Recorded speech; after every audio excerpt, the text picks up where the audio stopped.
Hello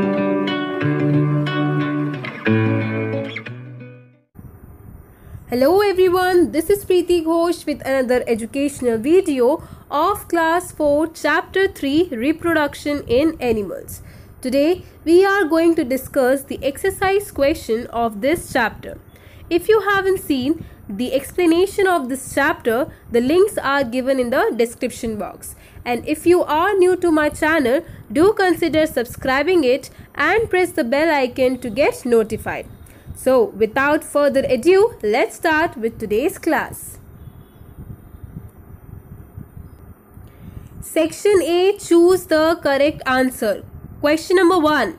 The process by which the continuity of a species is maintained.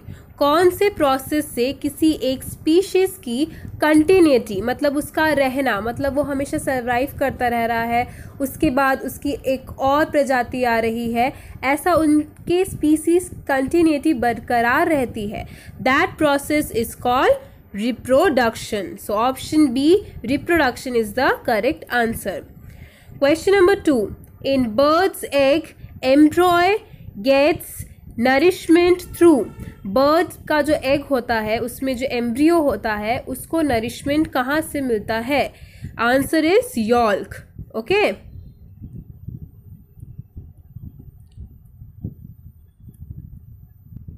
Question number 3. The egg cluster of a frog develops into a और एन. जो egg का cluster होता है frogs का वो बाद में किस में डेवलप होता है? यस, ऑप्शन डी, टैडपोल में कन्वर्ट होता है. ठीक है. Next, the larva of a butterfly. Butterfly का जो लार्वा होता है उसको क्या कहते हैं? Caterpillar. Caterpillar is the correct answer. Question number 5. The process by which an insect shades of its old skin. वो प्रोसेस जिसकी वजह से जो इंसेक्ट्स होते हैं वो अपना ओल्ड स्किन शेड ऑफ करते हैं, that process is called option A, that is moulting. Okay. Question number 6. An animal that does not reproduce by giving birth to young ones is. इनमें से कौन सा ऐसा एनिमल है जो बच्चों को जन्म नहीं देता, मीन्स यंग वंस को जन्म नहीं देता, मीन्स वो अंडे by laying eggs they give birth, that is duckbill platypus. Duckbill platypus is a mammal which does not give birth to their young ones, they lay eggs. Okay.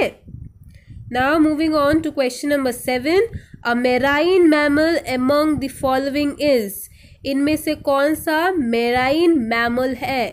Blue whale, dolphin, both of these. Both of these is the correct answer because blue whale और dolphin दोनों ही mammals हैं. ठीक है. Question number 8.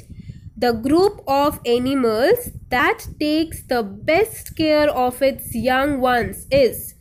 कौन सा animal का group अपने यंग वंस की, अपने बच्चों की बहुत अच्छे से देखभाल करते हैं? इनमें से कौन सा है? That is mammals. मैमल्स जो है वो बहुत लंबे समय तक अपने बच्चों की देखभाल करते हैं. ठीक है. So the correct answer is mammals.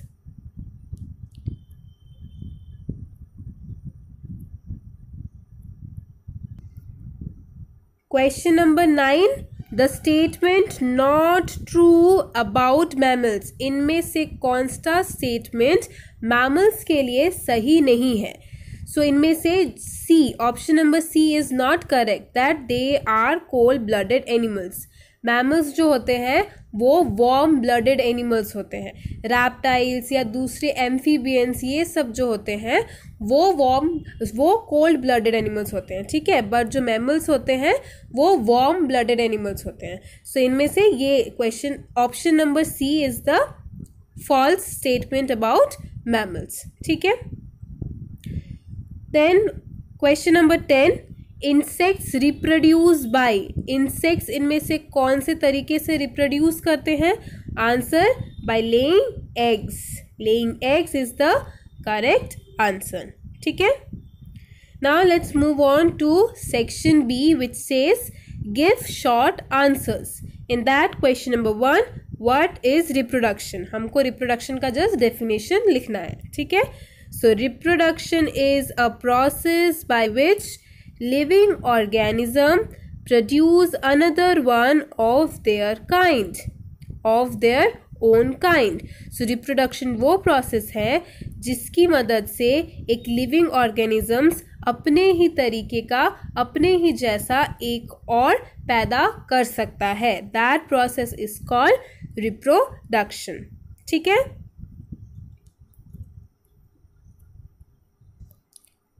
Question number 2,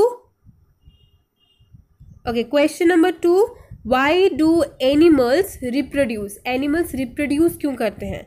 animals reproduce as it ensures the continuity of life and survival of the same, क्योंकि यही निर्धारित करता है, यही इंश्योर करता है कि लाइफ उनके जैसे और दूसरों के भी लाइफ कंटिन्यूस है। मीन्स वो अगर एलिफेंट है तो elephant will give birth to another elephant, तो एलिफेंट्स की जो जाति है वो कंटिन्यू रहती रहेगी, ठीक है। They can be able to survive, so that ensures the continuity of life and survival of the same, ठीक है।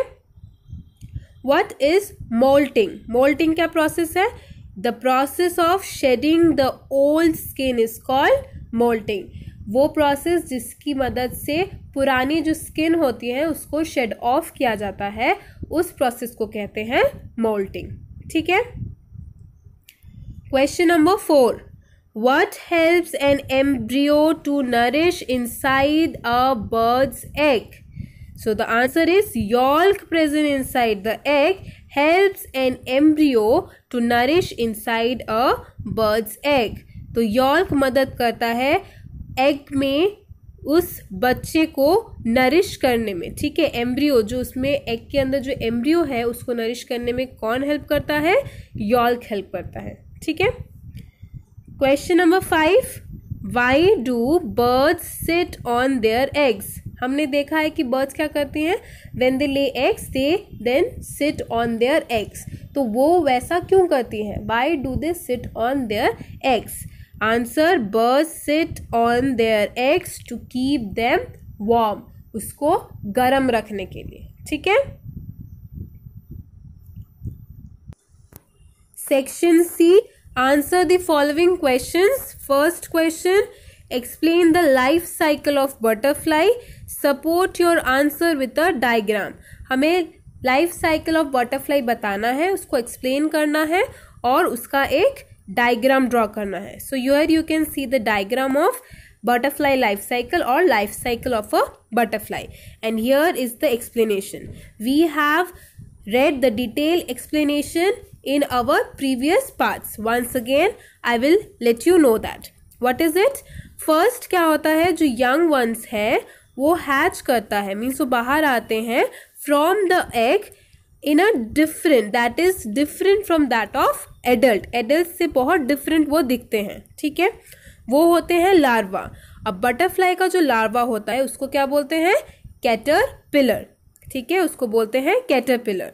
Then the larva feeds and grows rapidly, and after some time it stops eating and makes a covering for itself. It is now called pupa. तो caterpillar के बाद जो answer stage आता है that is pupa, जब वो खाना खाना बंद कर देता है और अपने आप को एक शील में, एक चीज में कवर कर लेता है, ठीक है। So that is now called pupa. Now inside the caterpillar keeps on changing. In few weeks the pupa bursts open and an adult butterfly comes out. तो कुछ दिनों में क्या होता है, वो जो कैटरपिलर है वो कंटिन्यूस उसके अंदर चेंज होता रहता है और कुछ वीक्स में ही एक एडल्ट बटरफ्लाई हम देख सकते हैं, ठीक है। So it undergoes 4 stages. First egg, then comes the larva, then the pupa and then the adult butterfly. Clear? Question number 2, describe the structure of an egg. So that is very simple question. Egg has an hard outer covering जिसको हम कहते हैं shell, ठीक है। Now within that shell there is a white jelly like substance. एक jelly like substance होता है जिसमें बहुत मात्रा में प्रोटीन होता है, and that is called albumin. ठीक है. Then the middle of the egg is yolk which is rich in vitamins and minerals. उसके बीच में एक और पार्ट होता है जिसको हम कहते हैं yolk, और उसमें विटामिन और मिनरल्स भरपूर मात्रा में होती हैं. ठीक है. Moving on to question number 3. How do mammals take care of their young ones. तो हमें पता है कि मैमल्स होती हैं जो बहुत टाइम तक अपने यंग वंस का केयर करती हैं. कैसे करती हैं? जो मदर होती है, the mother feeds the babies with her own milk and she protects them against enemies. Also, as they grow, she teaches them to find food and live on their own. उनको सिखाती है, उनको पढ़ाती है कि कैसे खाना ढूंढना है और कैसे खुद इंडिपेंडेंटली उनको रहना है. ठीक है. अब सर्टेन केसेस में क्या होता है? In certain cases mammal father also help. Certain mammal fathers भी हेल्प करते हैं. मेल क्या करते हैं? Male hunt for food and guards the young ones. ठीक है. So this is how mammals take care of their young ones. Clear? Next question says, what are the different stages of development in frog? Name the process by which a tadpole turns into an adult. ठीक है. तो कौन कौन से stages हैं? First, the life cycle of the frog has 4 stages. क्या क्या 4 stages? First, the eggs cluster of the frog called span develops into tadpole. Span जो होता है वो पहले टैडपोल में डेवलप होगा, उसके बाद वो ग्रो होगा slowly into a young frog, जिसके साथ legs grow longer and the tail grows shorter. ठीक है. देन वो finally will grow into a adult frog which has no tail. हमने देखा है कि फ्रॉग का कोई टेल नहीं होता. सो ये कैसे होता है? ये within the development into stages it does not have any tail on its final stage. ठीक है. सो पहले स्पॉन्स मीन्स उनके जो एग क्लस्टर होते हैं उनमें से टैडपोल होता है, टैडपोल से यंगर फ्रॉग से एडल्ट फ्रॉग. क्लियर? अब इस पूरे प्रोसेस को, the process of growing into an adult frog from tadpole is called metamorphosis. उस प्रोसेस को क्या कहते हैं? मेटामॉर्फोसिस. ठीक है. Moving on to section D which says give 2 examples of each of the following. 2 examples देने हैं. फर्स्ट क्या पूछा है? egg laying mammals. Those are spiny anteater and duck-billed platypus. वो mammals जो young ones को birth नहीं देते, they lay the eggs. ठीक है. Next is egg laying birds. कौन से हैं? hen and crow. Third, egg laying insects, butterfly and cockroach. Fourth, egg laying reptiles. Answer is lizard and snake. ठीक है.